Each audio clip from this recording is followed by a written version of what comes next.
connect automatically. Well.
Hello, everyone, and welcome. Apologies about the delay. For some reason, the old setup I did for YouTube isn't working. So I had to, okay, I think I'm echoing. I need to sort it. Okay, I think that was, that was my YouTube that I just sorted. So I've shared the new link on the WhatsApp group. I don't know if someone can help me copy it and share it on Facebook group and the Messenger group as well, so that others can share to those who they have shared it to, so they can have access to the link as well, please. If you are here and you can do that, please, I'll appreciate it so that we can start. Okay, good evening. I hope I'm not talking to myself. Hello. Hello, good evening. Yeah, good evening. You're not talking to yourself, but I suggest you take some minutes to quickly do the sharing. Hello, good evening. Yeah, I've done the first set of sharing I can do. That's on the WhatsApp group and on my wall. The YouTube is actually for the general. I can hear you. Okay. I can hear you, no problem. It's okay, thank you. So the YouTube is majorly for the general thing. Zoom link is for those in the group, for those that choose to join anyways. Anyway, so we are like 6 minutes late. Pardon me. That's what technology does. Technology literally just messes you up, make you look like what I don't know. Let me pin our guest speaker for today. What's going on? I don't understand. Okay, good. Yes, and don't worry, I'm joining you. So you're not alone. Okay, welcome. So there's going to be more of discussion and answering, majorly Q&A anyways. Asking the questions, and I've seen some of them. Some of them are actually spiritual matter, and I'm like, I thought you said it's for therapists. Why don't bring in spiritual matter now? Why are you doing this to me? But all the same, we will do the ones that we can. And just as my fellow therapist said, some of the questions are literally like, if you categorize them, it's going to be under assertion. Person lacking the capacity or the self-will to stand on their ground and say, I don't want this again. So however the case may be, that's just to save us time, because I honestly don't want us to go beyond 1 hour, seeing today is Sunday and tomorrow is Monday. So I don't want to go beyond 1 hour. So we're going to do our best. So our time is fast spent, but we will do what we can. Let me do something. I want to, yeah. Can you please mute yourself, Priscilla, if you can? Thank you. I don't know if you can hear me though. I'm trying to mute here, but I'm struggling to do that. So if you can mute yourself, thank you very much for doing that. Okay, so let's first say a big welcome to Adebisi. Thank you very much for honoring this. It was more like last minute stuff. Just rush. Please now come and help us. And thank you so much. Honestly, I do not take it for granted.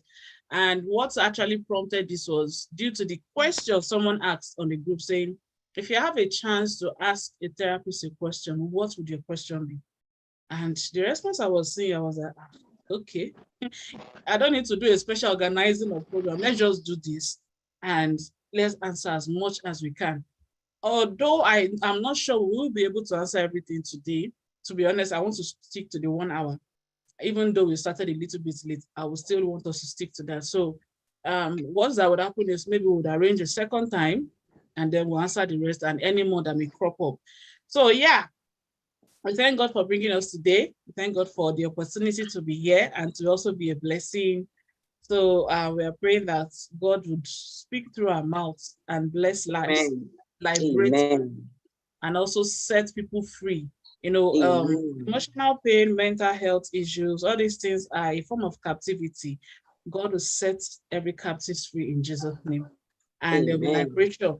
Everything that will come out of our mouth will be things that will also glorify God, edify the saints, and bring them calmness in their soul in Jesus' name. Amen. Okay, so let's go straight to the program so we don't take more time. Yeah. Wow, the questions are, oh God, look, should I say oh God rise? Can you hear me well though? Yeah, sure, I can. Okay. So I don't know which one should we start with though. I can hear you loud and clear. Okay, good. Yeah. There's one that was talking, although I briefly answered this on the group, but it won't be a bad idea to hear you. I will just rephrase it, something like this person struggles to sleep once it's time to sleep. In a nutshell, you know, and I think it's almost every woman that experiences, you know, as soon as it's time for bed, as soon as we lie down, you will remember there's one rice on the pot. You will remember there's one plate on the dining. Then you remember your children's socks under the bed. You just remember, your brain will not start working. And it will be like, what's going on? I've been sitting, not doing anything all along. And suddenly my brain that was asleep is now awake. Exactly. So for someone in this kind of situation, and I know many people can also relate. So for people in this kind of situation, what would you suggest, or what kind of thing do you think they can do to get better or to improve their sleeping patterns? Okay. Yeah, I saw the question actually. And the first thing that came to my mind was, you can't actually shut down your brain. The reality is that the brain does not shut down completely. I think it's more of the mind. The mind is wandering. Exactly. The mind is racing and all that. Yes. I would first suggest that a more permanent solution is to check if there is an underlying issue. Is there a reason why I'm finding it really hard to sleep? Especially if it has to do with the same kind of thoughts almost every night. You know, what you describe now might just be, okay, once I sort them, I feel better. As far as the school uniforms are in place, the food flask is there, is this other one there? Sometimes it's just the mind reminding us of certain things. But when it becomes a persistent problem that now has to do with every night, it's not looking like a norm. I would suggest a permanent solution of first understanding what exactly is happening to me. Is there an underlying issue? Is there something wrong with me that is actually affecting my sleep? If we're able to rule that out, then some exercises here and there would help. Meditation helps as well. And an intentionality in clearing the mind. That might be a bit difficult, but we would have to sit back. It could involve listing. It could involve listing what are the things that would likely bother me at night. And then I get them listed out. During the day, I sort my feelings with them. I sort myself. I'm at peace with those things, no matter what they look like. Because you know, this whole thing is in the mind. Yes. if there are no underlying issues mentally and physically, because insomnia is real too. Some people, no matter how they try, they want to sleep, but the sleep just does not come. Some people might need medication, but there are some people that it is something at one point or the other that is just waiting for when they will be quiet enough to start storming their mind and all. So I think sorting through your feelings during the day, and then knowing that sleep is natural. You will sleep. Preparing your mind to sleep. There are some before bedtime activities that I believe also help. It could be as simple as bathing. It could be as simple as making your room dark. It could be as simple as listening to cool music and all that. And all these things, they are just immediate solution. That's why I said the permanent solution is, what is the main thing? What is that thing? Yes, what is the root cause? Yeah. Thank you very much. In fact, you've said what I would have also said as well, because technically, what this person is experiencing is the fruit of the real problem underneath. So if the root is addressed, then the fruit will not be an issue. While you have also mentioned the things to do and all that, there's also this technique I think I shared that I will also share now. I share that if after you've done all of these things, because again, if your mind is used to being troubled and then you have discovered the root cause, this thing will also take time. It's not going to happen overnight, except use drugs. And because we don't want you to use drug, because to be honest with you, it can be addictive. So it's best you experience your sleep naturally. So one thing you can do while you are still working on the root cause, dealing with what is happening, is there's this thing I actually learned it from my coach. If you want to sleep under 5 to 10 minutes, just do it. The reason your mind is everywhere is because your mind is used to jumping up and down. You are going to now call it by letting it focus on the most boring thing in your life. And what is it? Your breathing. Your breathing, yeah. So pay attention to your breathing. By the time your mind will get bored and you will find yourself drifting off. There are days I struggle to sleep sometimes like that, especially when I have targets to meet and it's like time is not really on my side. The minute I'm seeing that, okay, this sleep is not coming, okay, I know what to do. So I just pay attention to my breathing. Just pay attention to your breathing in and out. There's nothing special. Focus your attention to it. Your mind will get bored and in a few minutes you are off. So try that as well while you are also trying to identify the root cause. And if there's no major root cause, then I guess it's time to also discipline your thoughts. And one of them is to do this technique I've also said, and also what she said, prepare yourself for sleeping, making your rooms dark, all those kind of things. So please do them. Let's go to the next question. Okay. Why do I go blank and forgetful since I gave birth 2 years ago? I used to be very quick in recalling things, but now my memory just goes off and blank sometimes. How can I come out of this? Some women actually experience. I experienced it for a short while, but it went by itself. So, over to you. Okay. I think there's something we call postpartum brain. Yeah. Like this mom brain that makes part of the changes in the hormone during pregnancy affects for some people, it's not everybody, but for some people, goes beyond the physical. It could actually also affect the brain. Because at the end of the day, the hormone and the brain, they work hand in hand, ultimately. So even the physical changes we see are a result of what the brain told the body to do due to the change in hormone. So for some people, they experience it. And medically speaking, from the little I know, it's not seen as a sickness. It's not seen as an issue that really requires so much attention. But, it's said that it should go in a few months. I think he just fell into the typical bracket. But for this person now, he's looking like it's lasting beyond few months. Exactly. And that's the difference in the bodies of individual. The first thing I would suggest the person should understand is you do not have a problem. You do not have a problem. Just settle it first that you do not have a problem. And if you agree that you do not have a problem, then we can now pick it up from there.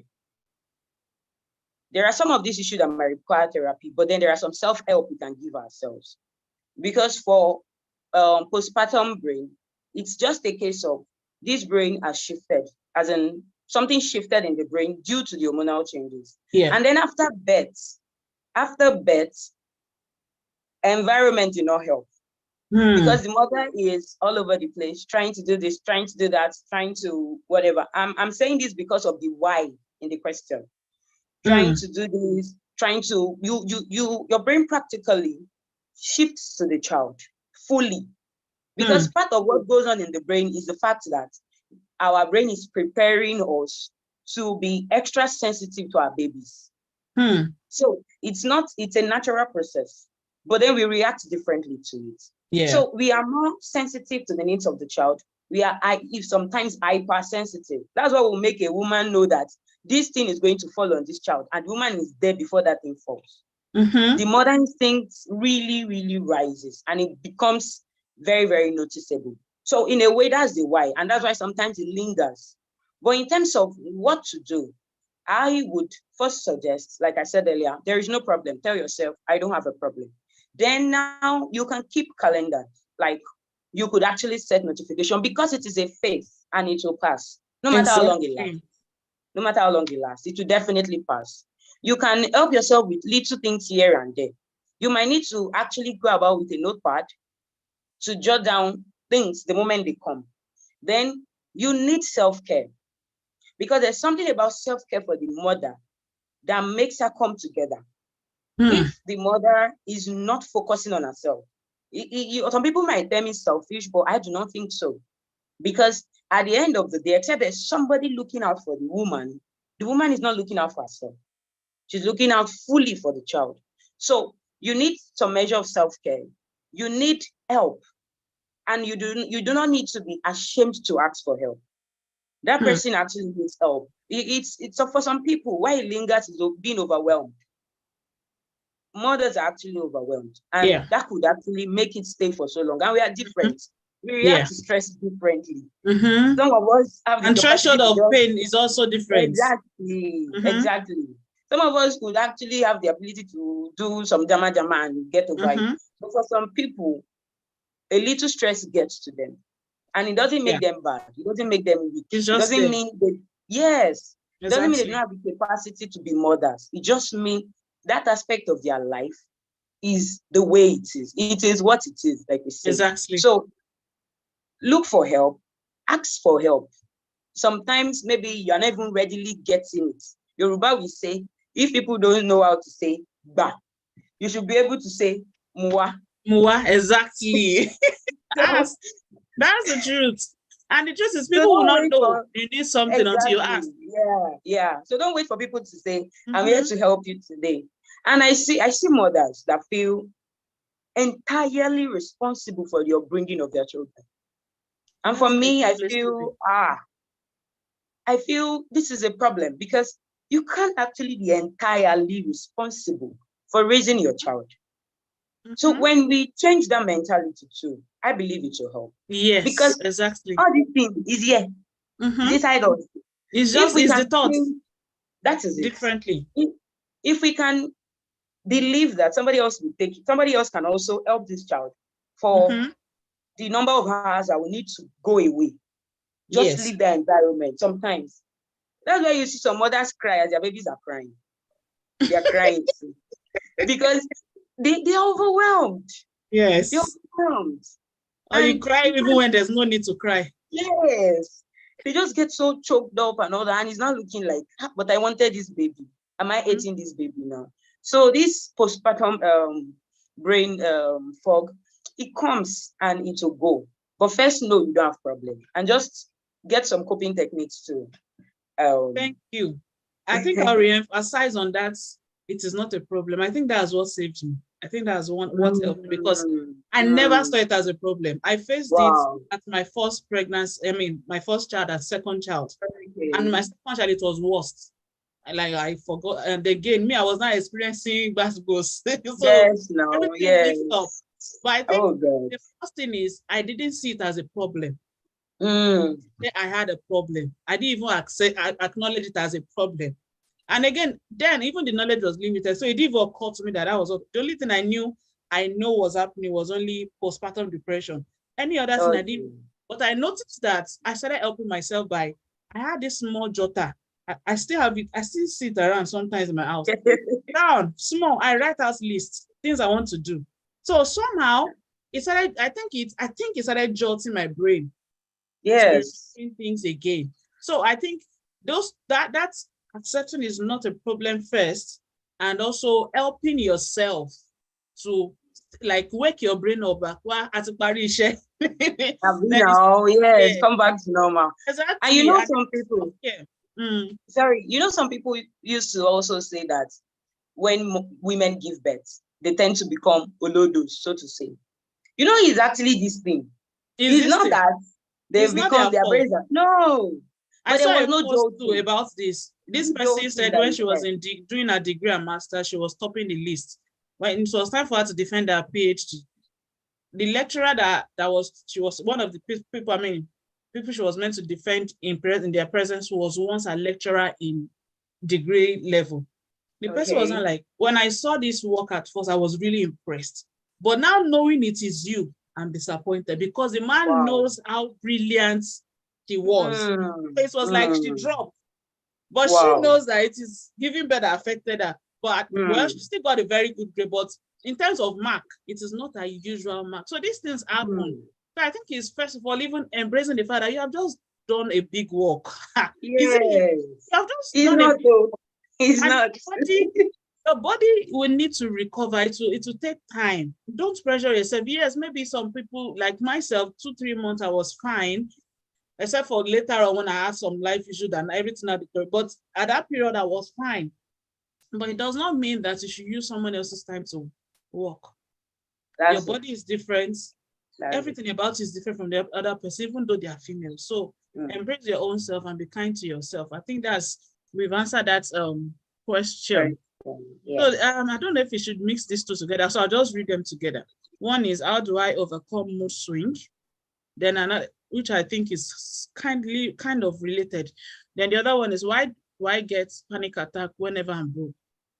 And why do I go into real emotional trauma or depression when I don't get solution for my problem, especially when it has to do with my financial state? Maybe we should answer that last two first. Panic attack because of money. Let's do that one first. We'll come back to the mood swing. They are kind of, but not the same. Okay. Panic attacks. Panic attacks are actually they're actually result of some experiences. Thank you. And there is either stress or some kind of, for me, most times, I believe it is tied to trauma. Some unpleasant experiences. And then when something jolts the brain in that direction, it triggers different reaction. One of such reaction is panic attack. And those reactions can come in form of chills, suddenly feeling cold sweat, palpitation, and different things. All are symptoms of panic attack. But now this person is looking at, how do I overcome panic attack? I would say the person needs to first understand what causes the panic attack. And I think this person knows. Yes. This person has already tied it to money. Whenever financial constraint. Exactly. So it looks like there's something finances did to her. Yes. At a point in her life that gave her some kind of trauma.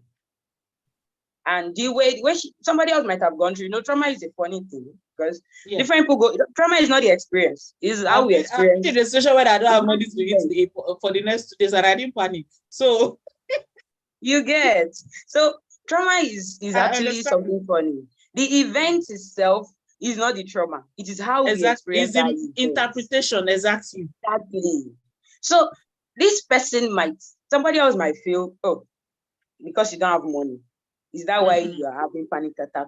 And that's why I want to say it is first valid. That feeling it might not be LD, but it is valid. That's how the person experienced it. Now, a permanent solution for me is, let's deal with the trauma. Yeah. Let's deal with that trauma. You might have to seek help. But there are some immediate solutions to panic attacks, like exercises, like controlled breathing. Controlled breathing, this technique is looking at my breathing as in that style you said for the sleep. Now you want to breathe in through your nose. You want to breathe in slowly, gently, deeply. Then counting, let's say like maybe 1 to 5. Then releasing it again. Then doing the same through your mouth. There's a way that comes like an immediate remedy for panic attack. If the person gets used to that, panic attack might actually become something in the past for the person, because it will just be a continuous thing and all that for every time. Now also, as much as we don't like them, some of us do not link physical health and mental health. We can't separate them. The physical health, yes, in terms of feeding, in terms of sleep, insufficient sleep can actually get the brain in overdrive. And it could actually also affect. So if this person can work on this breathing technique, do some exercises that keeps the that keeps the blood pumping and keeps the heart beats up and all that. Then also, the exercise I like to prescribe most times is dance. As much as I do not know how to dance, dance has always been known. And I know our host here is a fantastic dancer.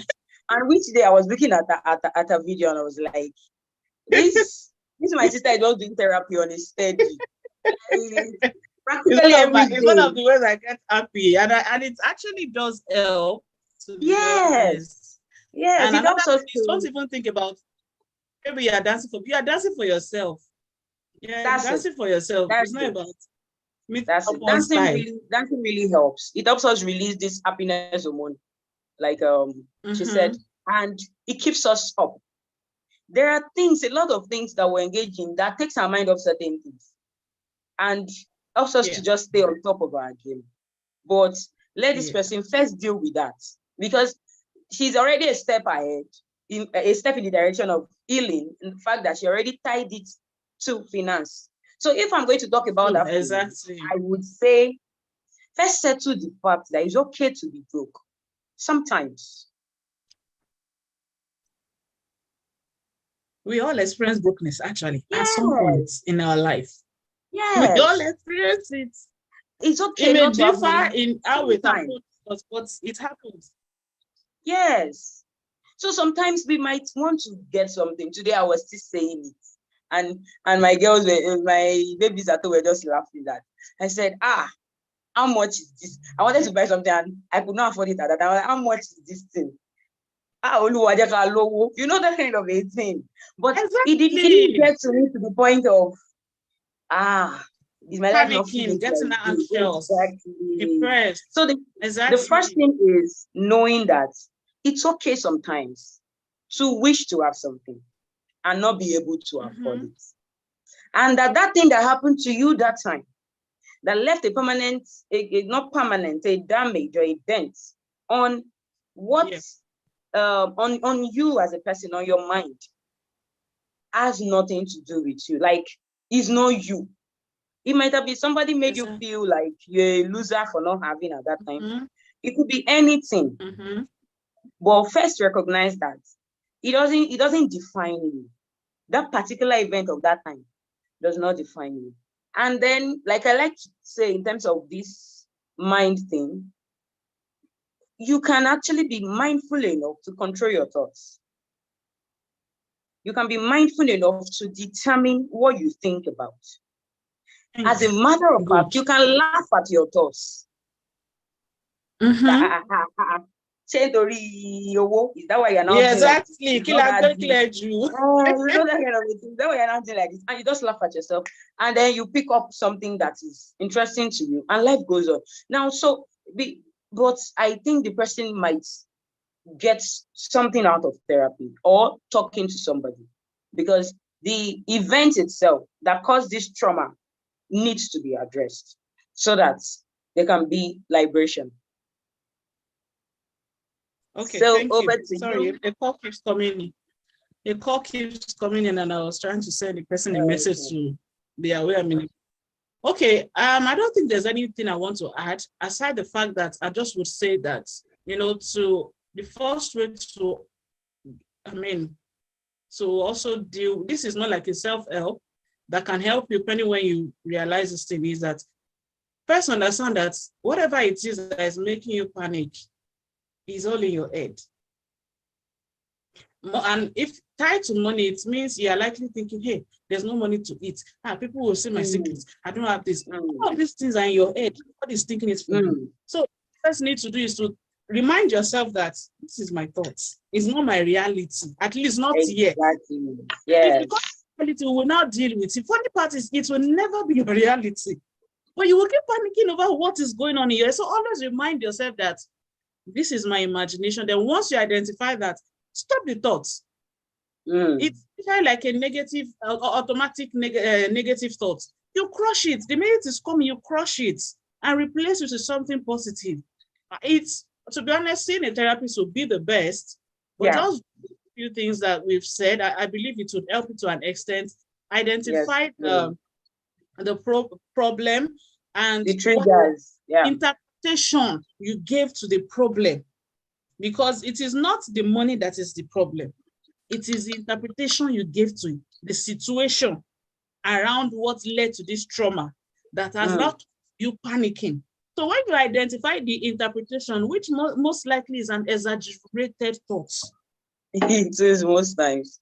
So you identify it, then you'll be honest with yourself that, okay, this is all my imagination.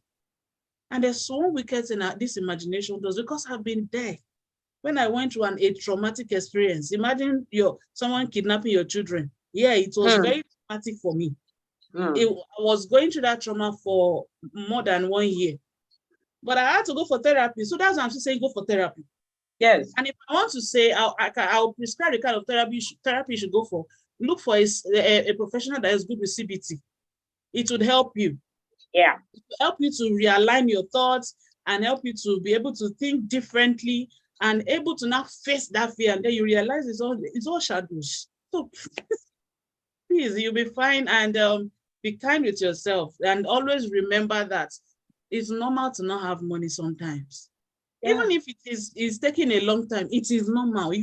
It's because you have not listened to other people. When other people that you think are very okay financially, but if they open up to you, you will know that. Everybody is just roughing it. That's in this economy, to be honest, even the rich are feeling the heat. Yeah. You are poor, you are rich, everybody is feeling the heat wherever you are. And the painful part is that bills are increasing.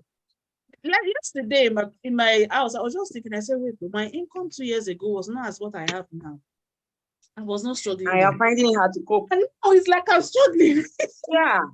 And then I realized that, okay, the money I now spend on food is like times 2.5 of what I spent then, because things are not expensive. Electricity bill, the money I will use for 1 month for electric and gas is what I use for just electricity now. Wow. So it have increased. So you have to be patient with yourself, and also always remember that it is a thought going on in your head. Don't make it look like your reality. Okay, let's go to the next one. How do I overcome mood swings? Okay, mood swings. We talked about it even in this one. Yeah, I think so. Anyway, let's talk briefly about it. Okay. Mood swings. I would first say they are normal. We can't always be jumping up and down every time. Exactly. After all. Sometimes you will be in the mood. Like at the moment, I'm not in the mood for Facebook. Anyone that notices, I've not really been posting. It's just my usual Bible passage and once a while video or my business related. I have not been really active. I'm just not in the mood. So in a way, mood swings happen. But if it's not, it could be a problem when it becomes really persistent. Yes. And the person needs to look at how persistent it is, because mood swings sometimes at the beginning of mood disorders. So the person needs to first check, is this thing, is it worse? Is it getting really, really bad, or am I outgrowing it? Now, adolescents come with mood swings. So if it were a young person, I would say, oh, You're in that phase. You'll be fine. You'll be fine. And also the period of the month, women, hormonal issues. Exactly. And so pregnancy. It can be period, ovulation. Yes. It could be any of these things. It could be anything. I think identifying the root cause first. Yes. Would help to now accept if it's a problem or not. Or not. I think that's it, because we can't do much on this question because of, now, like, it's kind of interconnected. It's not something that one just provide a solution to without asking for that question. And unfortunately, we can't do that right now. Yeah. Exercises always help. Exercise for mood swing always. Yeah, irrespective of the kind of mood swing. There's a way exercises always helps. Okay, so there's one question, and the one I sent today. I'll read this one so we can answer them together. They look related. Okay. I think the person is saying, I'll ask him how can I take my mind off things that are weighing me down? How not to worry about what people say or their negative actions towards my good intentions. Okay, I think I was mixing it up with another question. So what do you think we can do? Please, can you read the question again? How can I take my mind off things that are weighing me down? And how not to worry about what people say or their negative actions towards me, towards my good intentions. Okay.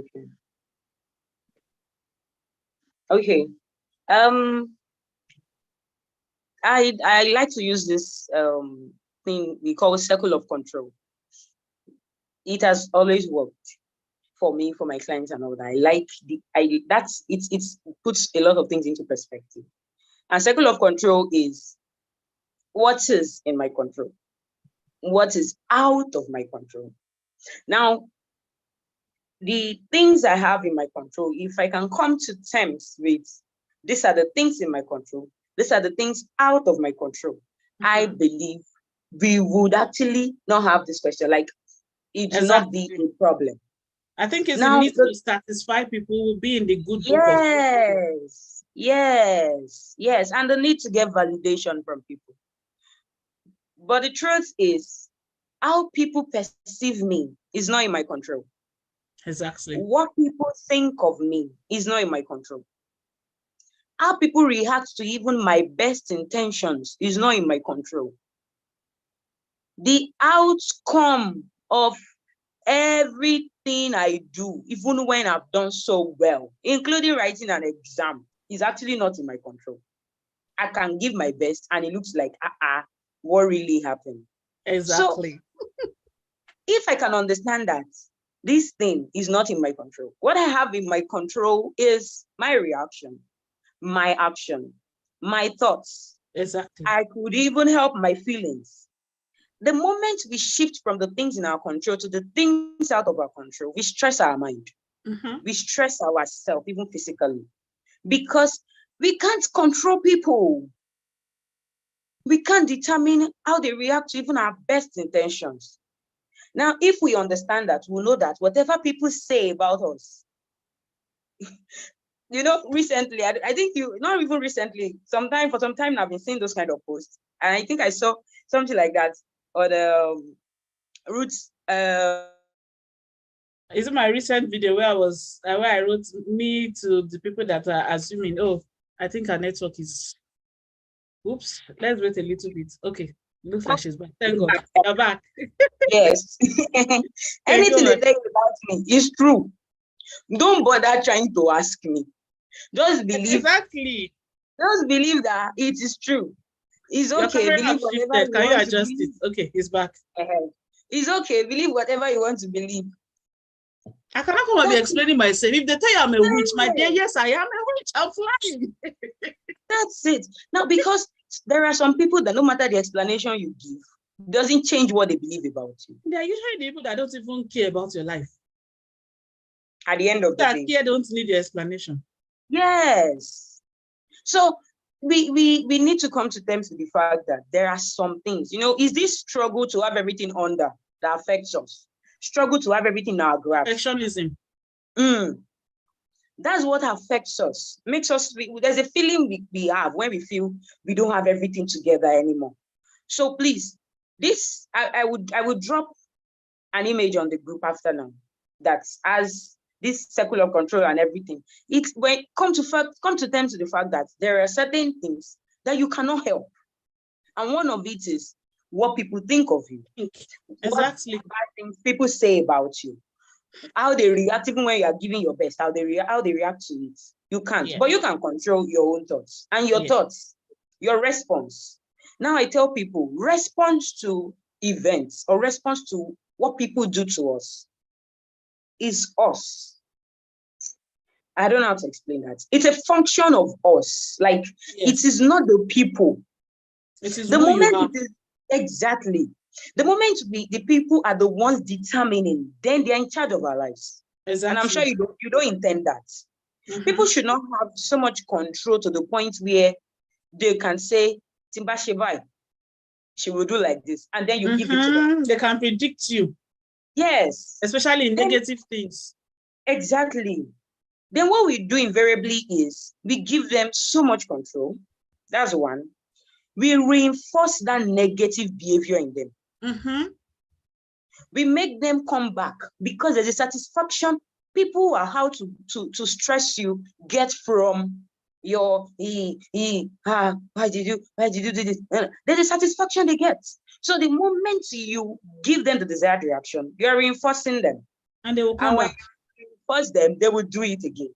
Exactly. And the cycle goes around. Continues. And you're going to be the one suffering. Yes, because they're actually catching fun at your expense. So first, certainly that everything cannot be in your control. And the most important things that are in your control, you lose track of them when you try to look at the things that are not in your control. So your thoughts are in your control. How you feel about things. Sincerely, this might be something maybe people might not agree to, but it is in your control. I can actually choose to intentionally feel good, even when something bad has happened to me. We have that power. You're underestimating yourself. Exactly. You're underestimating the power you have to take charge of your emotions. So I think that's basically it. Okay, thank you. I'm going to come from the angle of why do you need people's validation? That's because you lack confidence and self-esteem. You don't have it. Because if you have that confidence in yourself, your self-esteem is healthy, you will know that the first validation you need is from you. Every other one is adjacent, like Fisi, is not the real thing. The real thing is you. So it is how you see yourself that will determine how people will see you. And you will not be so concerned with what people are thinking or saying. Now, let me try and give this disclaimer. I'm not saying you should not give, let me use the word, give a damn. I'm not saying don't give a damn. Yes. Of course, you will still need to hear people's views, but it should not be your determinants. Yeah, should not define you. Yeah, exactly. It should not be what will be defining how you will live your life, what you will do next, because you will get exhausted. You will break. Because you will not satisfy anybody. Very stressful. So that's why you need to identify what is making you look for that external validation and realize that nobody out there can validate you more than yourself.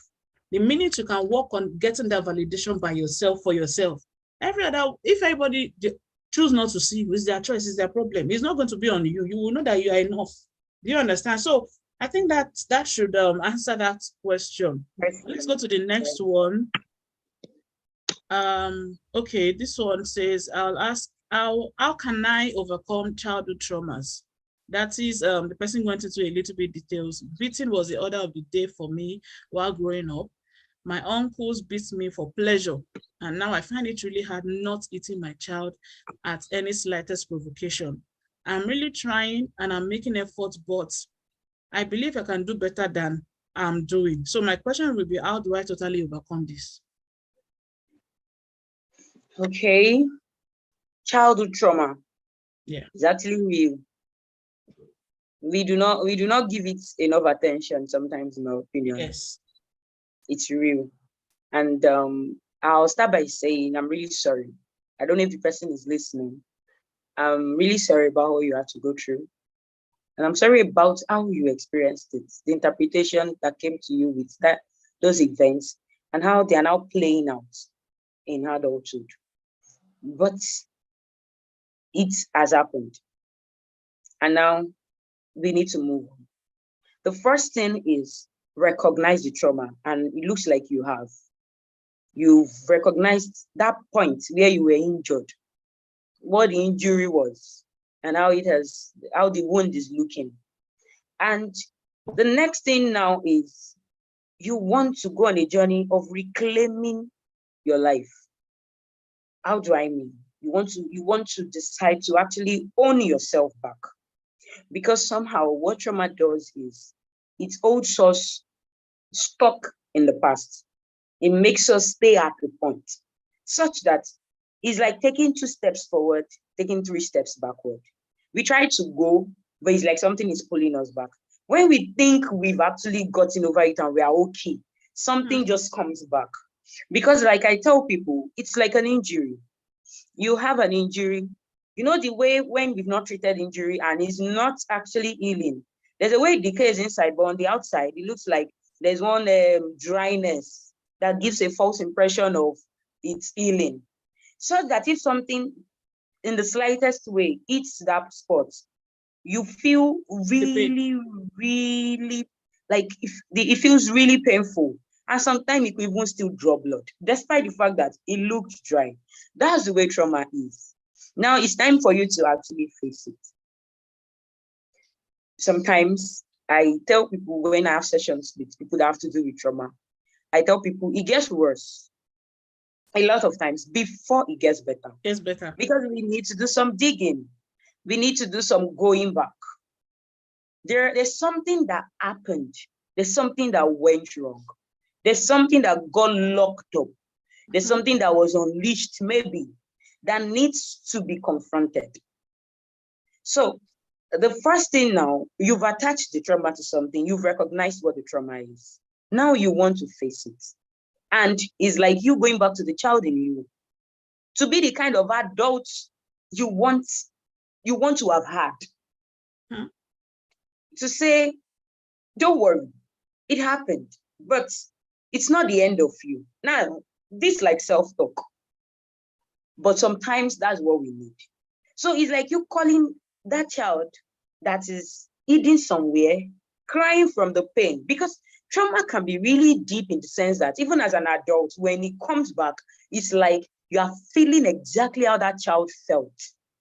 And little things looking like it will trigger you. Yes. Like the noise of the child can trigger you. Exactly. Exactly. If somebody else is beating their child, you feel it. Yeah. And then unconsciously, it plays out. Not because you intend to, like you said, you're having to remind yourself not to beat your children the way you were beaten. So you need to actually deal with yourself first. And sincerely, Ruth has said it twice, and I'll say it again. Be kind to yourself. It's a process. This thing built up over the years, remember? It will not just go in one day. It won't be in one day that I will say, yeah, the child in me, come out. Let's talk. I should be fine. How am I still feeling this way? It's a process. And you might have to put quite a lot of effort, some back and forth. There are days you will feel so bad, you could break down. It's fine. Totally fine. There are days you feel you've gotten it all together. It's a journey. Now, that is the second part of it, trying to reclaim your life back. But one of the things that I know have always helped is actually therapy. You might be wondering why the both of us are mentioning therapy, but it is. The reason is there are some techniques you'll be taught in therapy that you actually need to learn them directly. She mentioned CBT. CBT is cognitive behavioral therapy. It's the way we reconstruct our mind, like a cognitive restructuring. Because most of these thoughts sometimes are unwanted, but you cannot help it. You need to be taught some techniques to stop thinking in that direction. Most of these things are words that have been spoken to you, things that have been done to you, that have left lasting impression. You need to actually get replacement for them. That's the cognitive part of it. You need to get replacement for some thoughts. You need to get replacement for some words that have been spoken to you. And I'm beginning to talk generally about childhood trauma, not just the beating part. Some words have been spoken to you as a child growing that have molded you. Somebody would say, I've been made to feel useless. I've been made to feel worthless. And then over time, you tend to think you're actually useless. You're actually worthless. And if you're abandoned by your parents, you begin to see everybody abandoning you. Exactly. And how will I put this? The worst part of it, in my opinion, is that you make so much effort to run away from those kind of people, but you find yourself back with actually them, attracting those kind of people, even worse than your first set of abusers. Now, you need to actually replace these words. Affirmation helps. Affirmation helps a lot. You need to replace this word because I used to say the ear, the eyes are the gateways. And so I encourage my clients, when I want to talk about affirmation, write it out. Your eyes are seeing it. Then stand in front of a mirror and tell yourself, your ears are hearing.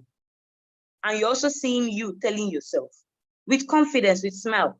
If you've been told you're useless, you will not say, I am not useless. Because when you say I am not useless, it is still useless that your brain registers. Exactly. I am useful. Because if I tell you, stop thinking about an elephant, what comes to your mind? This elephant. Exactly. If I say, I don't want amala is what comes to my mind. So you do not say not negative. You will instead say positive. So you will you will own those affirmations. Then, because we are just saying this just as things that can help you, pending when you finally settle for therapy, and these are just self-help. You could journal.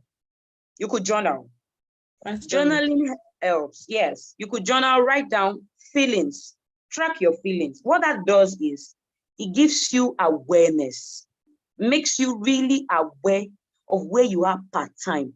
Is one of the ways to be mindful of our thoughts. You know, initially there was a time I said we could actually control our thoughts. It's true, but it starts with you being aware. You are thinking consciously, because the truth is that thoughts are not facts. So Ruth said it earlier, that is here in our head.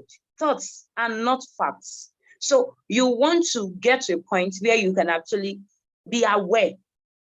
And there's something we call thought stopping. If you could tap yourself to say, don't think in that direction, because you are now aware. You could tell yourself, you could distract yourself because you are conscious of what is running through your mind. As if any other thing comes, I would mention. So okay, no problem. Okay, so while you were talking and you were explaining the trauma and their present self trying to come out of it, I want to give a kind of pictorial view for them to understand that it's not, yes, miracle happens, but there are some things that would still take process, and this is one of them. Now, this is the trauma you have been through. See the length.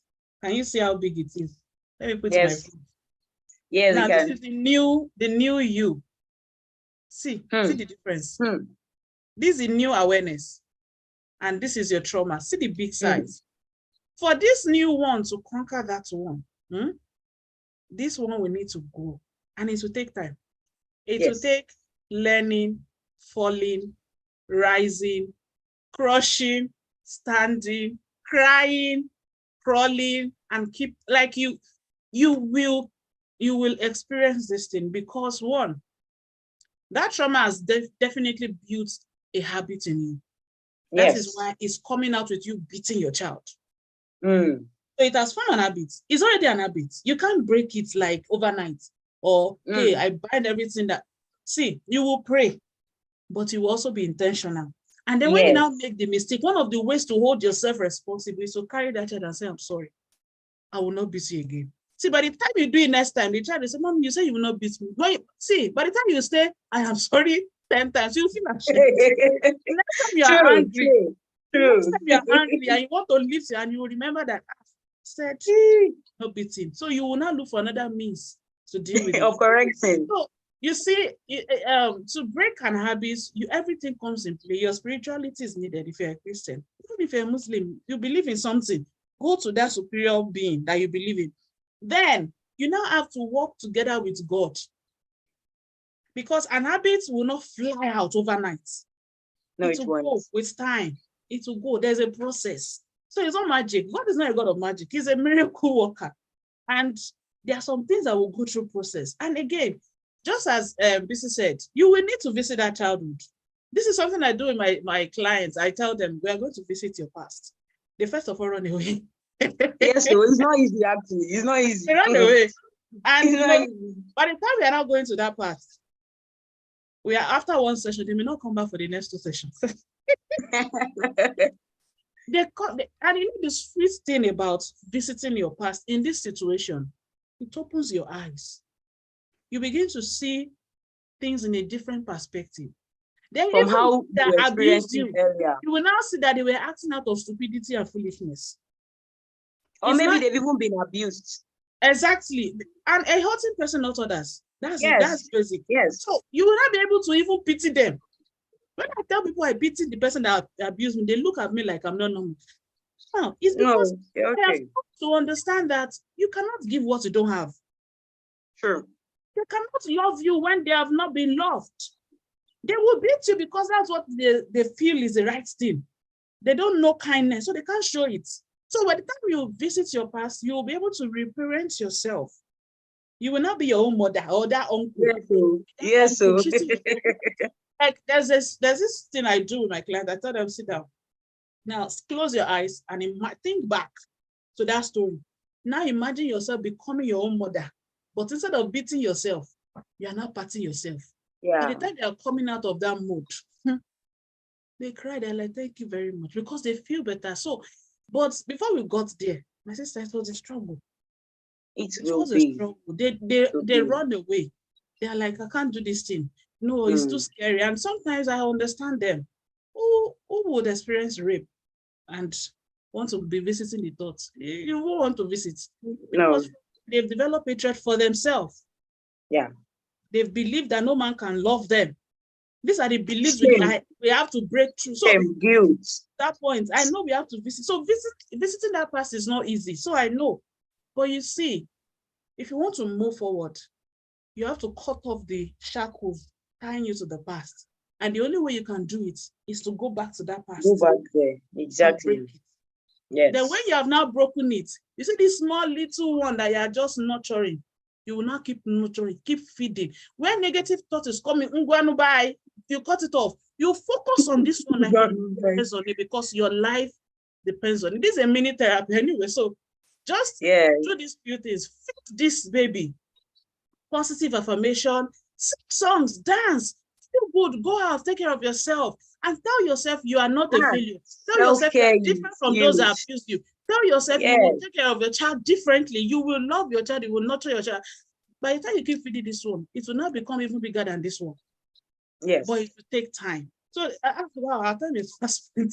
Really? Yeah, it's 8 o'clock already. Wow. Let's just take one more question. I think we'll have to do a part 2 for the remaining question. And if there's more, this thing is there will still be a question, most likely. Yeah, definitely. So we'll just focus on dealing with the other ones. Okay, the next question is how to manage anxiety. I think we'll stop there. I think we've actually dealt with it too. Panic attack. Oh yeah, that's true. So let's leave it. We've dealt with it. That's true. Okay, let me see the next one so that I can answer just one more thing. Okay, there's one. It says, I'd like to ask how I overcome. Okay, we've dealt with it, especially my teenage years growing up, childhood traumas. We've dealt with childhood trauma, so that's out of the way. Let me go to the other pictorial ones. Okay, how can I overcome mentally forgetting people? Once I emotionally disconnect from people, I rarely remember them unless they mention them or I see their pictures. Okay. So let's make this the last question for tonight. I think that's just your brain scope. Or do you want us to answer one more? No. I think after this we should just wrap up. Yeah, we'll just wrap up. Then we'll organize a second thing to answer the remaining ones. Thankfully, the questions that are left are not much. One. Oh, okay, that's people don't send, but then let me see. Okay, hold on. I think there's one I think we should answer instead of this one for today. Okay. Yeah, give me a minute, please. No problem. Yeah, I think we should answer this one. It looks a bit urgent. As a single mother, how can I have a breakthrough from a mother who always manipulates me to always get money from me? And if I don't give her, she lies that my children misbehave. That will prompt my anger to beat them. So many things are interwoven in this question. Yeah. And I think that was the question you were looking for the other time. I think so. There's transfer of aggression. Yes. There's manipulation. And there's lack of assertion. Yes. There's an underlying self-esteem issue. Yes. So looks like it's a big question. It's actually a big question. But I feel the person would have picked some things from what we've said earlier. Yes. We've talked about valuation. Yes. Yeah, we've talked about that. So I think we've actually partially answered it. Yes. So the only thing I think we majorly may need to answer is the manipulation side, which I think we've not really talked about.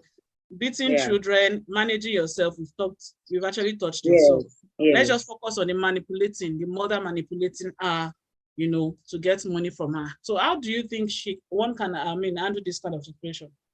I wish we can see who this person is to ask more questions in order to be able to ask. Yes, you get it. Yes, to really understand.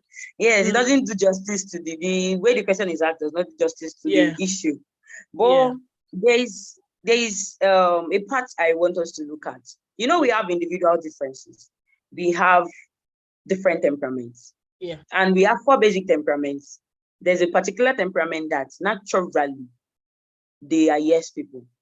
Phlegmatics are yes people. Saying no is difficult. Not their thing. They please people. If it's getting too tough, they just allow you. Yes, they don't like confrontation at all. Now, this person needs to first understand who am I in terms of my personality, my temperament. Who am I? And the person needs to also understand, like you said earlier, that even our best intentions, we can't guarantee the outcome in terms of how people will react to it. And that self-care is not selfishness. Looking out for yourself first is not selfishness. I think I saw a question like that said, where do I draw the line?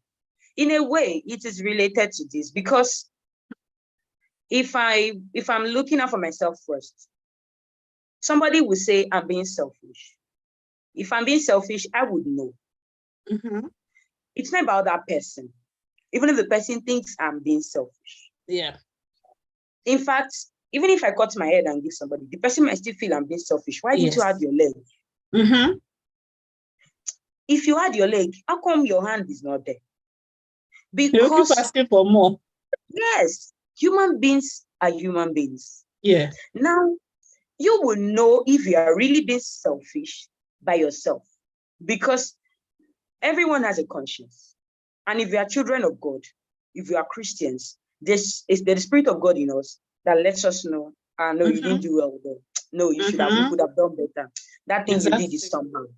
But when you've done your best, and somebody is still somewhere trying to drain you, you can't be selfish by their definition. Yes. It is totally fine to say no. No does not mean you are bad. No, saying no is a skill that must be learned by some people, especially phlegmatics. And one of the tools I use in therapy for people to learn how to say no is, deep down, what do you want to tell this person? Deep down. Let's assume it's not this person. Anybody. Or even if it's this person, deep down, what do you want to tell this person? Yes. Now you can, in fact, I go as far as the assignment I give will be, I want to note the number of times you say no, note it down, when you wanted to say no, and the number of times you said yes, when deep down between you and I wanted to say no. It was no you wanted. So you would tick it, and then you see yourself. I wanted to say no 20 times this past week, and somehow I said No, 2 times. And I said yes, because the And that truth 2 is, times was with force. exactly. The truth is, it's grudgingly done, whether we like it or not. Mhm. It's not done, it's not as if you really want to do it. If it is what you want, we will not be saying this. You will not be asking that question. Exactly. If it is really what you want, you won't ask this question. Hmm? The truth is, you don't want it. You don't want it. Being able to, like Ruth said earlier, we're not saying them, don't give it them. But sometimes we need to go to the extreme to learn certain skills. Yes. So how about we start by not giving it them? And then when you And have say, not learned to build your bone, and your bone is strong, now you cannot balance come and balance it. yes. Normally, how you grow is actually going from one extreme to the other first. You go from that extreme of always being there to the extreme of never being there. Then with That's time, it. you now come. You Now know when to be there and not to be there. So get ready to not be liked. It's okay. Get ready to be given names. It's also okay. So the first thing is you settle it within your mind that I don't have to be liked. It's okay if I'm not liked. It's okay if because now somebody is manipulating you against your children.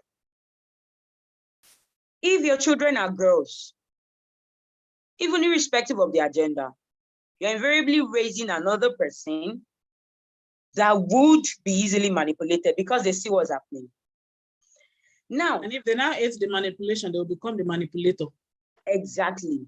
And then somehow you are actually giving them reasons not to like you, especially when they see that it is your mom that is making you do this. They will not like your mom. They will not like you, and for good reasons. Not because they are just being childish. There's a difference between being disciplined and being abusive. There's a difference.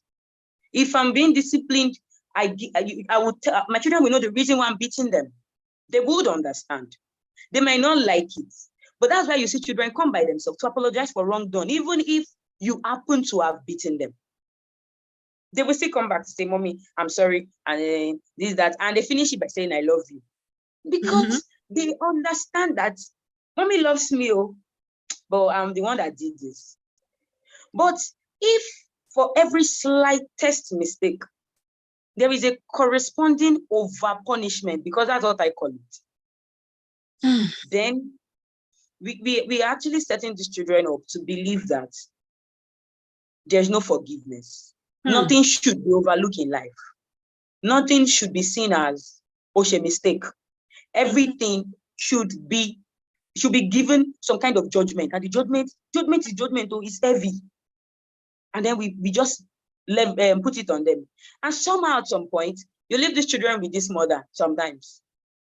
Now, the manipulation will make, if she's very skilled at this manipulation, she would be nice to your children. She would love them. You lose your children, she gains them. Exactly. And so manipulators dance here, dance here, dance here, dance here, so that everybody is happy, but they are not happy with themselves, but they're happy with her. So I think this person needs to actually maybe have some time to give us further answer some questions. Then we can clearly, so we don't just go round. Yes. Yeah, I get it. So anyway, this is the last question. So I'll just also round up with, I think the thing is, be ready to offend your mom. In Africa, there's this total fear that they have ingrained in us that don't ever say no to your parent. They've invested so much in your life. I've forgotten the exact way they say, but that's what it means. They've invested too much in your life. Don't ever say no. And sometimes the painful part is that you are breaking, but because you need to meet up their expectation, you keep giving, even when you are dying. And the painful part is, in this situation, it transfers the pain to our children. Yeah. Instead of the children experiencing our love, they now experience our pain. The children will not attack pain. Like my mom equals pain. My mom equals hurting me. That's what they will attach to you. That's the image you are painting. In a nutshell, if someone offends you, they are your next target to receive the the repercussion of whatever someone did to you. And in this case, someone is manipulating you, are transferring it to your children. You will end up losing your children. So what do you do in this instance? My dear, be willing to let go of your mom. Like, be willing to, like, she may, and you know, the funny part is, if you stand your ground today, she may change her mind. She may change her attitude. Maybe not instantly, but she will begin to notice that this girl is not agreeing to me. Let me also stop my ways. But if you don't do that, if you keep tolerating it, if you keep feeding it, it will keep getting bigger. You will keep noticing it. It will get worse. It will get to a point where she will know you are starving, but she will tell you to go and sell your body to get money for her, because she knows she can easily manipulate you. So the earlier, the better for you to stop being in her good books and build your muscle of being assertive. You will love your mother, but you will also love yourself. Yes. Let me give you one example that happened some times ago. This person's father is used to, like, she's always sending money to the dad, to the father, take care of himself, or she would, like, she was taking up responsibility. And then there was a time she was having issues financially. She couldn't continue. But the father seemed to not get the memo, because he's already used to the constant money. The father was now, you know, he became mean towards her and said so many nasty things to her. Guess what the girl did? She blocked her father for life. She blocked her father for months. The father was not begging people to please help me beg my daughter. I have done this, I have done that. Help me. It was, you know, he now felt guilty. Now, to be honest, this was not how this father used to be, but I guess life happened. And then, you know, there's this thing with human beings, when you keep indulging them, they become entitled. So I think that's what happened. Entitlement is, yeah. So he became entitled, that even when the child was saying, Daddy, I mean, this one, this is the situation, the father is like, why is it whenever I ask him money, this is what you say? So it's everything now messed up. But after that block, by the time the daughter unblocked the father, about 3 months after, if the daughter said, Daddy, this is the amount, thank you, God bless you. God bless, I understand. You're trying. If you don't stand your feet down, if you don't stand your ground and say, excuse me, ma, I love you, I care for you, but no, I will not allow you to kill me. Or kill my children. So I think the thing is, put tradition aside. See, our tradition is good, but there are some things in our traditions that are not good. And that's why we keep experiencing so many traumas and people coming out damaged. You see them online, you see them drop nasty comments, you see them say nasty things. They don't come from heaven. It's from a family who believes in a particular tradition and has to question the tradition, even when it is destroying them. So in this situation, the tradition is why one more? That's our belief in Africa. In Africa, our children are our pension plan. Maybe. It shouldn't be. But we understand the system. Nigeria does not have that really good plan. So in situations that, of course, I'm not saying throw them away. But I'm telling you that if in a month you have to budget is now the minute you reach that money for her for that month. Another method you can do is, if, for example, you can afford 20,000 per month, we give her for 5,000, so that when she's asked to take, and there's sometimes you will say no, even when you have it. The reason is not because you don't want to give her, but you want to break that entitlement mentality that she has had towards you. She's your mother, but it will not choke you to death. So you need to break it. When you now break it, you can now be the one that will boldly give her the 20K at once. But you need to first break that entitlement, because it's the entitlement that she has towards you that is making her manipulate you. Now using your children as a pawn to get you. So you have to stand on your own ground. Anyway, that's quite low, in my opinion. Our time is fast spent, so we are going to be stopping here today. Luckily, we have just 3 or 4 questions, but sadly, our time is gone. And I don't want much time. Plus, tomorrow is Monday. Assuming it's a Friday or Saturday, I wouldn't mind, especially Friday, but it is Sunday. Sorry. So, hopefully, maybe what I would do, so that it will not just be those 3 questions, I would ask people to send in their more questions. So, if you have roughly, are there any questions in the chat box here now? No. I think it was just like to confirm what you said. Yeah. Oh, yeah, and also on YouTube too. There's no question, just more of confirming the things, like, oh, like more like understand, oh, this is why I get okay, reactions. yeah. Yeah, so those kind of reactions. So yes, I would say this now for those who are here at the moment, who are watching at the moment, or if you watch the replay on YouTube before our next class, you can send your question to me directly. I will say send it to me directly so that this time around you can write it in full. I guess one of the issues we had with those other pictorial one was because of the platform. There's limited access to writing. So I will say type it, send it to me either on WhatsApp or Facebook. You can always reach me. On Facebook, my name is Ruth Ibukunoluwa Oluwadare. So look for me there and send me your message. And then in our next session, we will answer them. I don't know when yet. I honestly have programs lined up this month. So that's the reason why I made sure we do it today. Anything after today, I have programs lined up. So maybe it's in November or early December, but I'm not even sure. But I'll check my calendar, but I will try as much as possible to make sure it happens this year so that we can at least deal with this issue. So if you have any question and you know we have not answered them, which I actually think we've answered most of them. Actually, yeah, we have, actually, we have. Even some of the other questions, I think because they are related, we've answered them with their assertiveness. There's one last question that is, so I think we've answered them, but if I thought we've not answered the question or a question is popping up your mind at the moment, feel free to send them to me privately on WhatsApp for those who have me on WhatsApp, and also on Facebook Messenger for those who are not on my WhatsApp. So I think you can drop your email address as well. Oh yes, my email. Yeah, I will drop my email. Maybe I'll also drop it as a comment under the YouTube video. But for here, my email is let me just say it out: unbreakableroot@gmail.com. That's unbreakablerootho@gmail.com. So that's the email. You can send it to me on my email as well, in case Messenger goes to spam, because I know it can. So go through that means. If you have any question, email, Facebook, WhatsApp, those 3 places. So yes, let's end it here tonight. Wow, 20 minutes past. First, I want to say a very big thank you to you. I came like impromptu. Wasn't that last week I came up week? Yeah, I think so. Just as quickly do this. And I'm really grateful for honoring the invite and for creating this time, you know.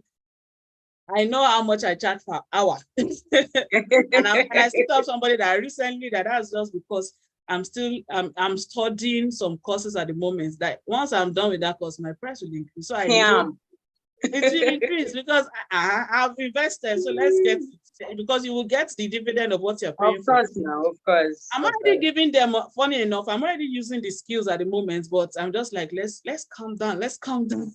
It's not rush. That's it. So I really value your time, and I do not take it for granted. Thank you so much.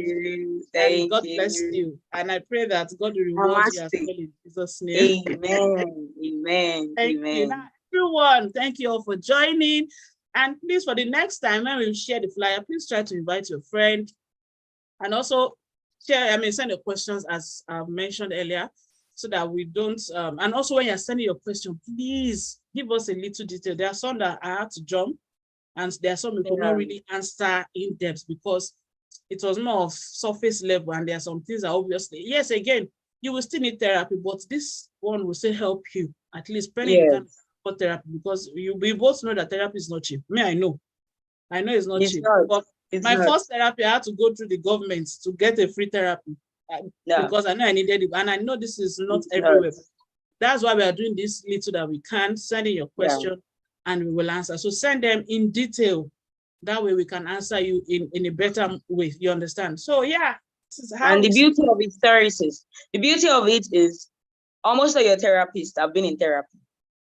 So somehow they understand I've been in therapy. Exactly. I've been in countless therapy.